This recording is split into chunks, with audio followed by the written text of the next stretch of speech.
So I've been wanting to do these sort of videos for a while now, but I've never really had the means. I've wanted to go out and just get some videos like this of me just walking around and taking photos and, just having fun and doing nothing really too serious. But like I said, I've never had the means, and by means I mean mics. I've never had mics that attach to the camera and I can just go off and talk like this and be far away. I've always used my microphone that connects to my laptop via USB.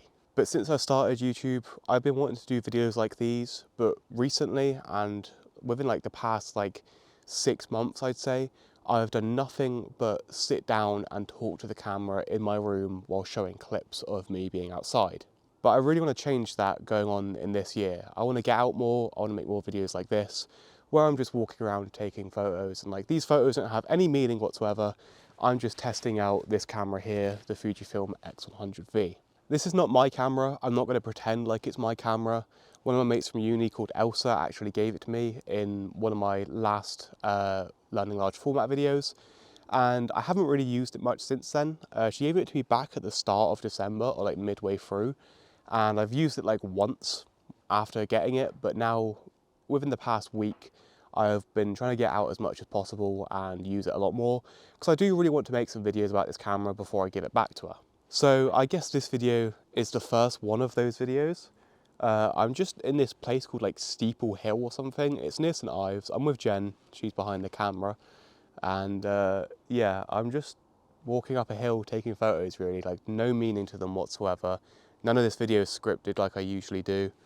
I've just seen a cool tree and come to it to sit down and talk, because I want to do a little talking down. I want to do a little sitting down talking segment, but I was just trying to find the right place to do so. But anyway, yeah, let's just get back to the walk.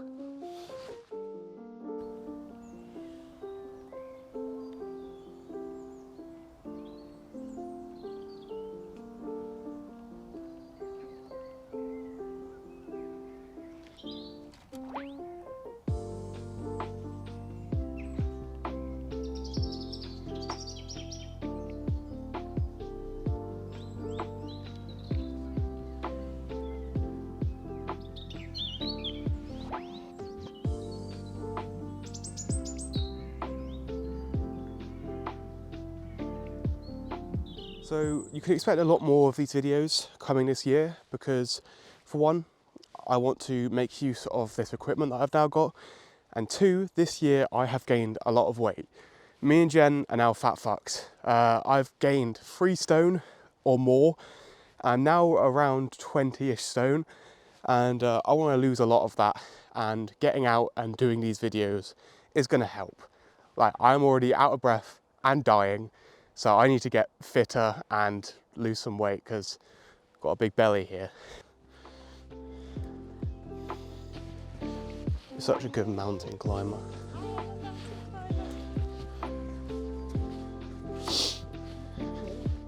Into the abyss we go. You're the goat.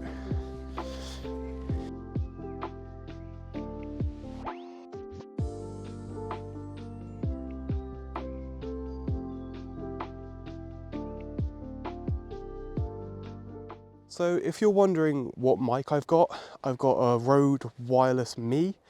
I was going to get the Rode Wireless Go 2, whatever it was, but it was just a bit too expensive, and this was on offer. So it was like a no-brainer to go with this one really, because I don't really need all the features of the Go 2. So I'm planning on doing around 3 videos with this X100V. My first one is going to be this one, which is just taking photos with the X100V. My second one is going to be, my first impressions, and then the one after that is going to be if it's worth getting it in 2024. See, when I first picked up this camera and started using it, I'm not gonna lie, I was quite disappointed, because there was so much hype around it, and it just felt like a bit of a toy camera, and it didn't feel very good to use. It's basically the same as my X100V, but obviously you can't take the lens off. And there are a few features that I like with the ISO dial. I much prefer that to the X100V. You basically just pick it up and, spin it. You don't have to hold it there or anything. The exposure compensation also feels a lot better than my X Pro 3. And yeah, it's just quite a nice camera to use. I am starting to like this camera a lot. I think when I first picked it up, I was using it in a sense to get some like super high quality photos and use it as more of a professional camera, when it's really not a professional camera. It's just a fun, silly camera to use. I really used it as just like a point and shoot.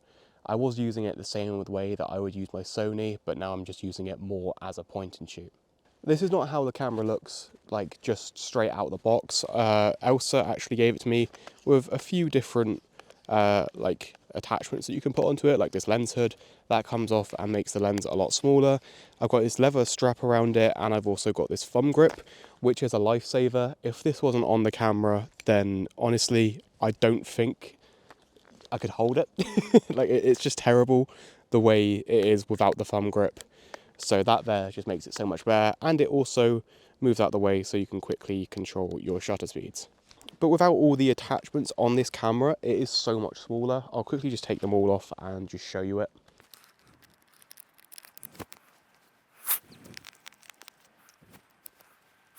So yeah, this is how big the camera is without all the attachments. It is honestly tiny. This like leather thing here, it doesn't seem like it will add that much like size to it, but it makes it so much bigger because it has like a little bit on the bottom, and it just gives you a better grip like around the hand area. This lens hood also really increases the size of the lens. This lens hood alone is bigger than the lens, so when you attach it onto it, it doubles it plus a bit more. And like I said, this thumb grip just makes this camera 10 times better. But honestly, I'm liking this camera a lot. I do kind of want to use it just in this tiny form factor mode at some point, maybe to do some street photography. I don't really do much anymore, but I think it would be quite cool with this camera because it is so discreet. And talking about discreet, the shutter sound is like nothing. Like it basically doesn't make a sound. Listen. That was the shutter sound. Like it makes no sound, and that is because it is a leaf shutter lens, and usually leaf shutter lenses are just really quiet and just silent.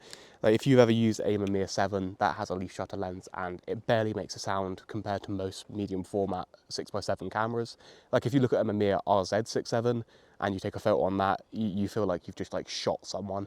Like it's just so loud, and it's just so like it's just a beast. Like it feels like you've really taken a photo. But that's why I think this camera reminds me a bit of like a toy camera, because when you take a photo, there is no sound. Like it makes the slightest sound ever, and it just feels a bit like a toy camera because it's so light and so small.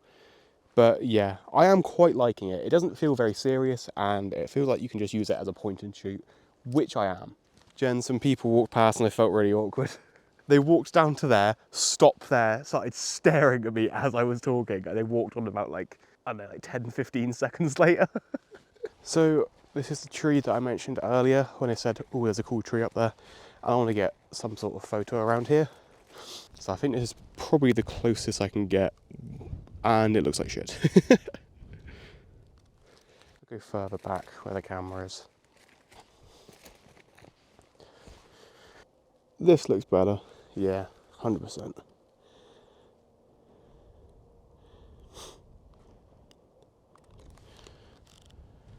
It might be a bit too windy for this outro, so I'm not even sure if you can hear me. But I thought I'd end the video here since there's not really much else up here. There's just this weird giant like spike triangle thing that was built in like 1792 or something. I don't even know what it is, but there's just like nothing else up here. I thought there was going to be more, and I thought there was going to be more like woodland area, but I guess we took the wrong turn because there's like the path that we went up and that's it. So yeah, I'm just gonna end the video here. I hope you've enjoyed it, and you can expect more videos like this coming this year because I just want to make more, and like the reasons I said earlier, I want to lose a bit of weight and it helps me get out and about, and yeah. So I hope you've enjoyed. See you in the next one. Goodbye.